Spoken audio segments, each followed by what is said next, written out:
مشاهدينا اليوم احنا متواجدين في مركز الطفل الثقافي حتى نغطي مبادرة للأستاذ محمد المنصور الفنان الكويتي. جاء هو وفد كويتي حتى نغطي مبادرة تتحدث عن واقع المسرح العربي. خلونا نشوف الندوة هلا.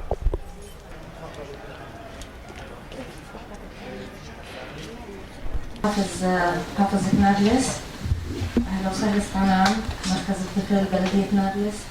نرحب بالأستاذ الفنان المخرج العظيم اللي اليوم احنا عندنا عرس فلسطيني عن جد، عرس عربي بنفتخر فيه، سعيدين جدا فيه بوجودكم، بوجود الفريق اللي حيسعد فلسطين كلها، مش بس رام الله ولا نابلس.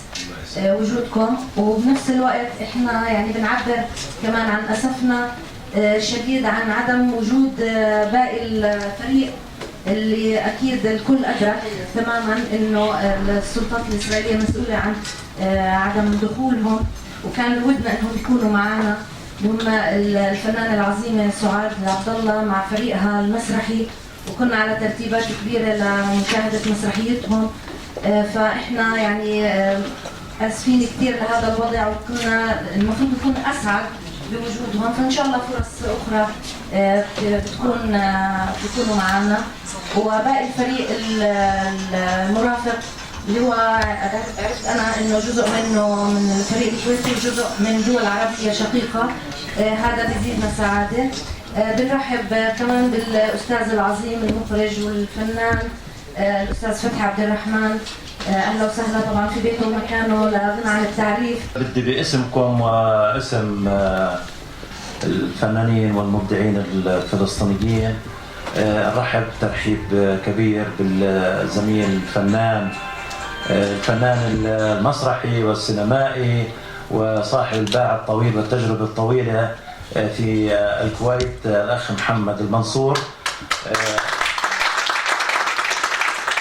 وهو أيضا من عائلة فنية امتهنت الفن من سنوات طويلة، ومن الناس أيضا الذين تخصصوا في مجال الفن، ودرس الأستاذ محمد الإخراج التلفزيوني في لندن، وأسهم في المسرح الكويتي من السبعينات، وكان له مشاركات مهمة في أعمال مسرحية مهمة يعني جابت الوطن العربي في مهرجانات مختلفة. وأنا عشان أختصر على نفسي وعليكم بحب إنه نسمع من الأستاذ محمد المنصور، فبنرحب فيه. تفضل أستاذ محمد. شكرا سيد، أشكرك يا صباح الخير، ونعتذر عن التأخير، طبعا هذا خارج إرادتنا. ونرحب بست عنان، تحياتي لك، والأخوات والأخوان تحياتي لكم. للسعادة مكان وزمان، ما في أحلى من هذه السعادة عندما ألتقي معكم في مكان جميل وعزيز على قلبي أنا، لأني أسمع عن نابلس وأسمع عن فلسطين لما كنا احنا صغار، وكنا نهتف كما هتفتم، وسنظل نهتف تحيا فلسطين، تحيا فلسطين إن شاء الله. والزمن هذا الزمن اللي نلتقي فيه معكم، ما في أحلى منه. عندما حلمت أن أكون في فلسطين، وأنا الآن بين أخواني وأخواتي في فلسطين. أبدأ بحراك، أول حراك الفني. بدأ العمل الفني أو المسرحي عندنا بالكويت والوطن العربي، أو بالأخص بالكويت أنا أقصد طبعا، من 1938، من أول بعثة فلسطينية أتت إلى الكويت بكل مشتقاتها، بكل عطاءاتها الفنية التعليمية. فانطلق عندنا المسرح بأستاذ كبير أتى إلى الكويت الله يرحمه، وهو فلسطيني، محمد محمود نجم. كان في عهد الشيخ أحمد الجابر والد الشيخ المرحوم جابر الأحمد، فعملوا مسرحية اسمها انتصار عمر أو عمر. لذلك طبعا أسسوا مسرح وعملوه في قصر دسمان، وكان الشيخ مهتم بابنه عندما يراه وهو في المدرسة الأحمدية والمباركية في نفس الوقت، مع صحبة كبيرة من أبناء الوطن عملوا هذه المسرحية وكثير من المسرحيات. وكثير من الأخوة الذين أتوا إلى الكويت من فلسطين علشان يعملوا أو ينهضوا بهذه الدولة اللي نهضت بين أشقائها في دول الخليج والوطن العربي. بدأ الحراك الفني الثقافي بكل أرجاء الوطن العربي من الخليج إلى المحيط، عندما طبعا سمعوا أن هناك حراك كثير من الأعمال الفنية والمسرحية تبدأ سواء كان بالعراق أو في مصر، فبدأت المنافسة بينهم. والبحرين كانت كثير من البعثات الكويتية تذهب إلى فلسطين، ومصر والبحرين كانت متقدمة في العلم. لا أخص أنا طبعا أذكرهم بالكويت. فمحدثكم بدأت بعد جيل الأول، احنا تقريبا الجيل الثالث من الستينات بدأ المسرح المكتوب أو المسرحية المكتوبة، لأن كانت مكتوبة في زمن الثلاثينات والأربعينات، خاصة في المسرح مسرح مدرسي. أعزائي المشاهدين، إحنا اليوم عم نلتقي في مركز الثقافي. مرحبا، أهلا وسهلا فيكم. إحنا اليوم متواجدين طبعا حتى اللي بتتحدث عن واقع المسرح العربي. كيف أنتم استضافتكم للممثلين الموجودين؟ الحقيقة إحنا الموضوع بالتنسيق مع وزارة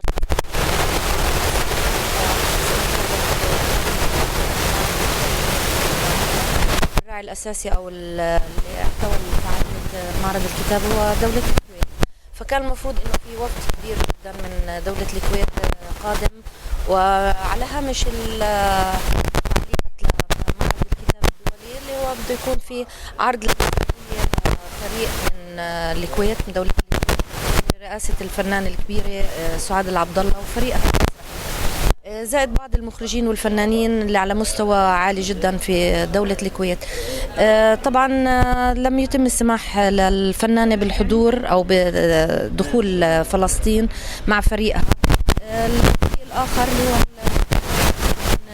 وصلوا وتم التنسيق بالترتيب لموضوع المحاضرة الثقافية على المسرح العربي، ودعينا مجموعة منيحة من الفنانين والمخرجين والمهتمين بالمسرح في مدينة نابلس، ويدير اللقاء الثقافي أو عن واقع المسرح العربي الفنان الكبير المخرج العظيم على مستوى فلسطين ومستوى دول عربية كمان، اللي هو الفنان فتحي عبد الرحمن.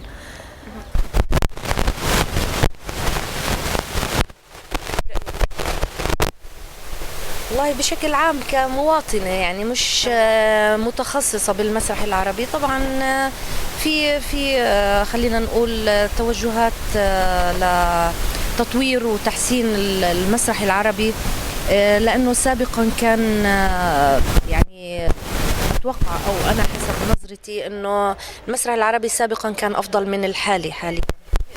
نقدر نحكي بتضل وجهة نظر يعني أنا ما إلي إلمام كبير جدا في الموضوع، ولكن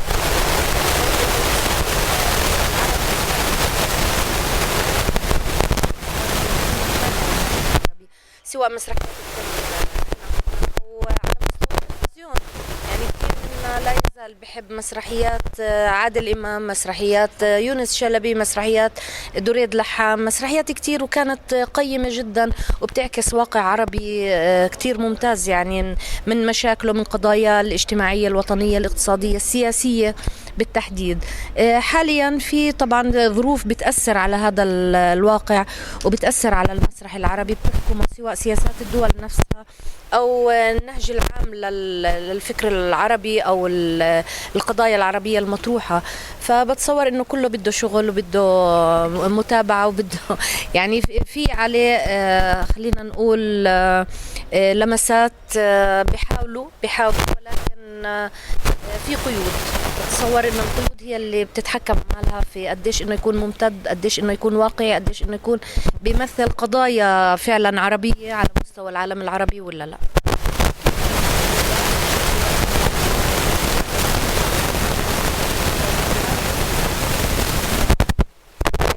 تجهيزاتنا طبعا انه حاولنا نشوف او ندعي ناس مهتمين اكثر. طبعا بالشكل العام للمسرحيه كان في احنا ومكتب وزاره الثقافه انه بدنا اياها تكون عامه والكل يجي لانها بدون بطاقات كمان، وإشي جديد عنا وانه كويتيين من دول عربيه انه قادمين يعكسوا فنهم ويشاركونا في قضايانا، لان المسرحيه كانت بتحكي عن شيء فلسطيني، قضيه فلسطينيه.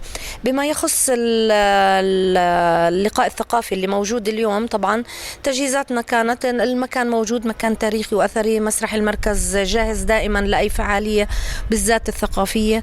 الفنانين اللي عندنا الموجودين طبعا بتلهف وبشغف انهم سألوا واهتموا وعم بيحضروا هاللقاء ورح يشاركوا اكيد في نقاش، لانه هن معنيين مش بكل شيء جديد طبعا، لا معنيين بانهم يكونوا على تواصل مع الفنانين اللي زيهم، مع المخرجين، مع الكتاب من دول أخرى، لأنه تبادل وجهات نظرية اللي بتؤدي للتطوير والتحسن ومشاركتنا الآلام، مشاركتنا الأحداث، مشاركتنا القضايا اللي بتهمنا بتهمهم أكيد.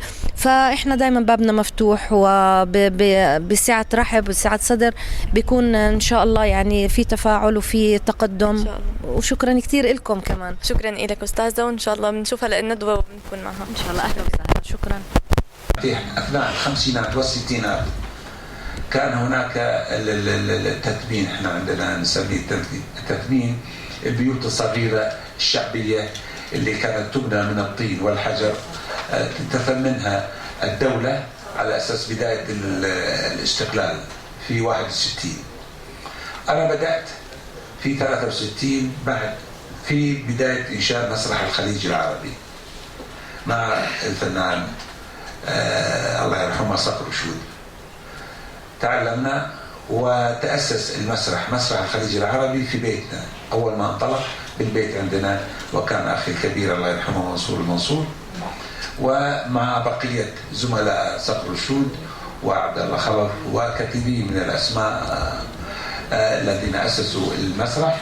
فبدأنا في مسرحية الأسرة الضائعة التي تحاكي قضايا المجتمع، اللي تحكي عن التثمين اللي احنا نسميها. نعم، تأتي الدولة للبيت الشعبي وتقول له أخذت هذا المبلغ اللي أتسكت فيه، وإحنا راح نعوضك عن البيت الشعبي اللي بسيط، ونعطيك قيمة كبيرة علشان تعيش في بحبوحة ممتازة، ونعطيك أرض علشان تسكن فيها وإلى آخره. فكان المجتمع عندنا، وكانت الحراك الفني بس مختص في الأعمال الاجتماعية المحيطة في الدولة. وهذا لا يمنع أن احنا طبعا مع اتصالنا مع أخواننا وزملائنا في الوطن العربي عن وجوب المسرح والسينما عندما نذهب ونشاهد الأعمال السينمائية وإلى آخره. طبعا لابد أن نصير في، خاصة في فترة الستينات، كل الدول العربية من المحيط إلى الخليج كان في الحراك الفني السياسي الاجتماعي الاقتصادي في نفس الوقت، كلهم يتحركون في خط متوازي. الحركة الاجتماعية والسياسية والاقتصادية في كل الدول العربية من الخليج إلى المحيط. فكانت المنافسة تأتي عبر المهرجانات التي كانت تقيمها الدول العربية، وخاصة كنا نذهب إلى دمشق أو أول مسرح عربي أو كويتي ظهر من الكويت إلى بغداد والقاهرة. عرضنا مسرحية اسمها الحاجز أو الملالة. الحاجز طبعا كان على أساس أن الخريج لما يخرج لدراسته بالخارج ويأتي بأفكار متنوعة ومتقدة لكي يختلط بهذا المجتمع اللي يتحدث معه ويبي أن يتقدم وينهض فيه. بالإضافة إلى إحنا طبعا تأثرنا وتأثر المسرح الكويتي خاصة أو الثقافة الكويتية بأحداث فلسطين. طبعا القضية ما نسيناها، ظلينا نعمل على جنبا إلى جنب مع إخواننا وأخواتنا الفلسطينيين لما كانوا بالكويت، وبدأنا في أعمال مسرحية بدءا في من أحداث 67 عندما كانت هذه الأزمة أو النكسة. بعدها مباشرة عملنا مسرحية اسمها ثم غاب القمر لجون شتاينر. هذه عبارة عن فيها مسألة احتلال وإلى آخره، على أساس أن احنا تأثرنا بالأعمال الفلسطينية والأحداث اللي كلها تأتي بأحداث العربية وتعاونا معهم وتزامنا. بالإضافة إلى طبعا كان الله يرحمه ياسر عرفات لما كان موجود بالكويت بدأ هذا الحراك الوطني معه بالاتفاق مع الدولة إلى أن أسسوا منظمة التحرير عندنا في الكويت إسهاما منا ومساعدة منهم. كذلك سنة 66 الشيخ صباح سالم الله يرحمه وضع حجر الأساس يعني في جامعة القدس اللي كانت معهد أو للدراسات العلوم والتكنولوجيا، كانت تسمى في هذاك الوقت قبل أن تحول إلى جامعة القدس. ووضعوا على أساس أنه لابد أن يساهم أو نشارك إخواننا الفلسطينيين وأخواتنا بكل قضاياهم وعلمهم وعطائهم، ثم المقاومة بكل أشكالها. بدأت عندنا هذه الأعمال المسرحية والفنية والسياسية والاقتصادية، أعطينا الإلزامات على أساس أن نقدم هذه المساعدات بكل عطاءاتنا. الحمد لله الله يسلمك. احنا طبعا مبسوطين اليوم بوجودك معنا بنابلس وفلسطين بشكل خاص. اهلا وسهلا فيك استاذ محمد. انا بس كان عندي سؤال او كم سؤال مش سؤال واحد، انه بدي اتساءل كيف انت قدرت توصل لنابلس؟ شو الصعوبات اللي واجهتك من الكويت لنابلس لفلسطين؟ اكيد ما اجيت بسرعه وبهالساهل لانه منع عدد من زملائك من التواجد هون. والله الله يحبني انا ودخلت بس هذا هو ما في شو اسوي لان زملائي قد تكون بعض المعوقات اللي طبعا اللي ما اصدروا لهم هذه التأشيرة او الترخيص. في نفس الوقت انا طبعا هذه ثاني محاولة. المحاولة الاولى طبعا اخذوا عشوائيا من زملائنا السلطات، اخذوا اثنين، فاحنا قلنا ما ندخل الا احنا مجموعه، حتى لو اخذوا منا اثنين عشوائيا ما ندخل. واتفقنا مع بعض. بس الان الحمد لله ما وجهت لنا الدعوه ورحنا على اساس ان المعرض الكتاب الفلسطيني العاشر سنسمي كضيوف شرف. يسعدني ويشرفني اني انا التقي مع اخواني واخواتي. لنا الشرف اكثر. الله يحفظك. اي بس بدي اسالك سؤال عن واقع المسرح العربي في ظل هالظروف السياسيه اللي عم تتعرض لها الوطن العربي بشكل عام، كيف عم بتشوف واقع المسرح العربي رح يكون في المستقبل او في هالوقت الحاضر؟ ما زال يعني في بارقه امل. انا باعتقادي في بارقه امل، لان حتى لو تغلب عليه الناحية التجارية أو الإسفاف بمعنى الكلمة، لأن للأسف في الآونة الأخيرة أصبحوا الناس يقدمون الأعمال المسرحية في موسم، يعني في عيد الفطر والعيد الكبير عيد الأضحى. لا، المفروض يكون المسرح عبر السنوات، عبر السنة، يعني طول العام يقدم مسرح في منافسات. يعني لما احنا كنا سواء كان بالستينات والسبعينات والثمانينات كنا نقدم المسرح بكل أيام الموسم وليس في موسم واحد. فلذلك أنا متأكد أن المسرح العربي ككل سواء كان من الخليج إلى المحيط سيتفهم هذا الوضع، وإن شاء الله يقدمون أعمال متميزة، لأن مثل ما قلت لكم أنا المسرح لن يشيخ طالما هناك طبعا شباب لهم طاقتهم وإنسانيتهم وجمالهم في إبداعاتهم المسرحية. أنتم لما تشوفون مهرجاناتنا يا ريت تشوفون بعض الأعمال اللي نقدمها، إن شاء الله نعرضها لكم وراح نأتي ملن اكيد طبعا. يوقفنا. احنا بنستنى زياراتكم. يعني 50 سنه بالكويت بس دقيقه واحده بس عشان اللقاء. طبعا احنا بنتشكر وجودك معنا، احنا بتلفزيون اضواء وكثير انبسطنا بوجودك معنا، وبنتمنى دائما انه نشوفك بفلسطين ويعني بنعرس خصوصا. ان شاء الله ان شاء الله ان شاء الله انبسطنا بوجودك. مشكورة. كيف صارت الترتيبات والتنسيقات اللي موجوده هون لاستقبال الوفد الكويتي؟ نعم، يعني أولا استقبال الوفد الكويتي يأتي في إطار معرض الكتاب الدولي العاشر اللي بتنظمه وزارة الثقافة، وطبعا هنالك فعاليات كان يفترض أنها تكون في نابلس. زيارة الوفد الكويتي هو طبعا ضيف الشرف على معرض الكتاب الدولي هذا العام، وهذا طبعا يعني مشاركة لأول مرة لوفد كويتي سواء كان على المستوى الرسمي والشعبي أو على المستوى الحكومي، حيث كان في الافتتاح معالي وزير الإعلام الكويتي، وأيضا كان هنالك أيضا طاقم كبير جدا، وفد كبير جدا من الكويت.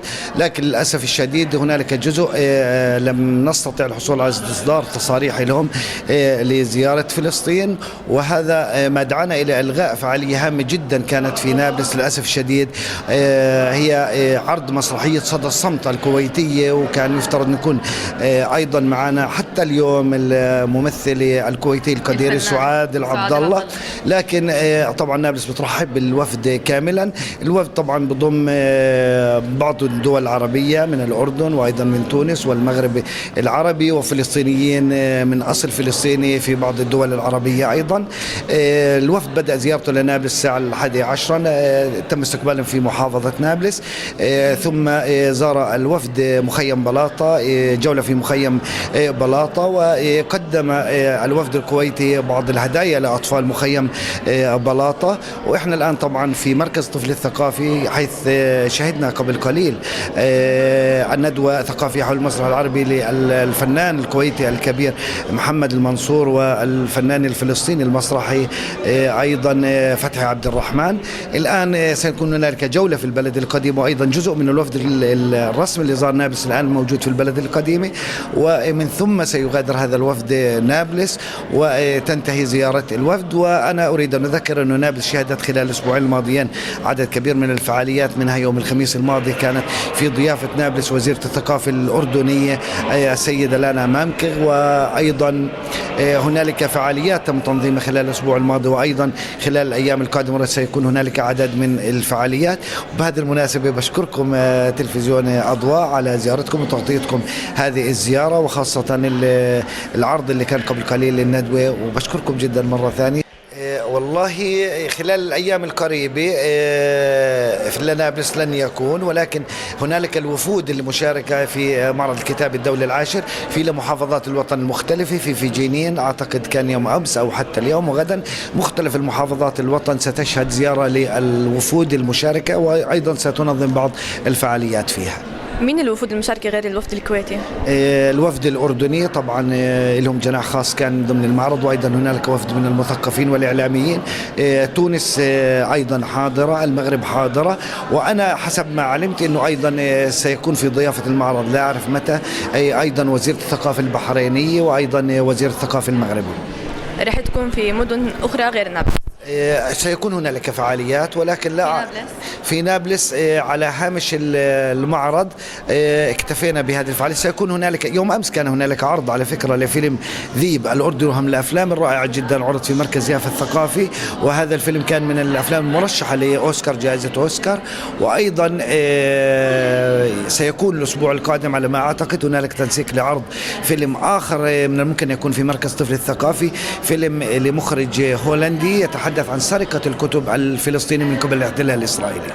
شكرا لك أستاذ حمد الله، وشكرا لوجودك معنا بتلفزيون أضواء. شكرا لك، شكرا لتلفزيون أضواء. وفي النهاية بنشكر ضيفنا محمد المنصور لتواجده معنا في مركز الطفل الثقافي ولشرحه عن واقع المسرح العربي، وشكرا لكم.